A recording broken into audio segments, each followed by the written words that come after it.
Dennis Norton, Sun Prairie Commander American Legion Post 333. Say a few words, Dennis.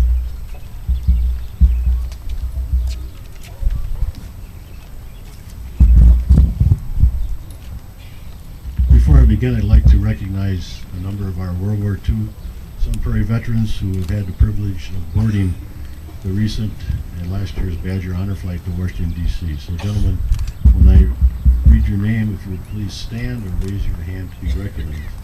From a lacrosse flight, John Hine. First flight from Madison, April of last year, Donnie Gallagher and Pete Schultz.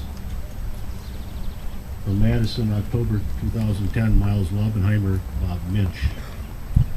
The last flight from Madison, April of this year, Rudy Suckamil, Mel Jacobs, Mark Jesse, Don Denneker, Klaus Holzum, Ali Berge, Bill Spears, and Andy Anderson.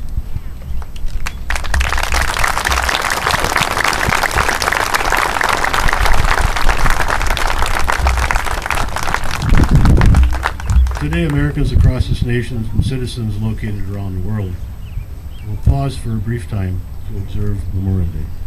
Since its first official observance, May 5th, 1868, it has been a day of remembrance for those who sacrificed and died in our nation's service.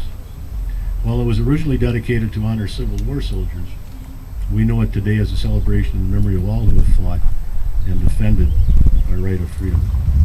It's a time to honor and respect those who fought to protect the liberties that our founding fathers proclaimed in the Declaration of Independence and carefully framed in our Constitution. The men and women who fought in America's battles and served their country made significant sacrifices in fighting for the freedom and liberty that we enjoy today. Many have lost their lives, while others bravely live with permanent physical disabilities. And let's not forget those whose lives were affected: the husbands, the wives, moms and dads, sons, daughters, friends, co-workers, and neighbors. We recognize the Gold Star families who are here today to share this moment with us. The families and relatives of Robert Cook, Joshua Scott, Frederick Suckamil, Thomas Williams, and Roderick Klubertons. Our founding father.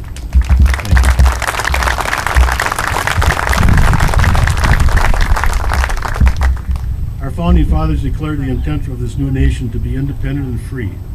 To this day, whether out of commitment or to this declaration or to their duty to defend these rights from encroachment, our armed forces fight to preserve this nation for all who came home to call it home.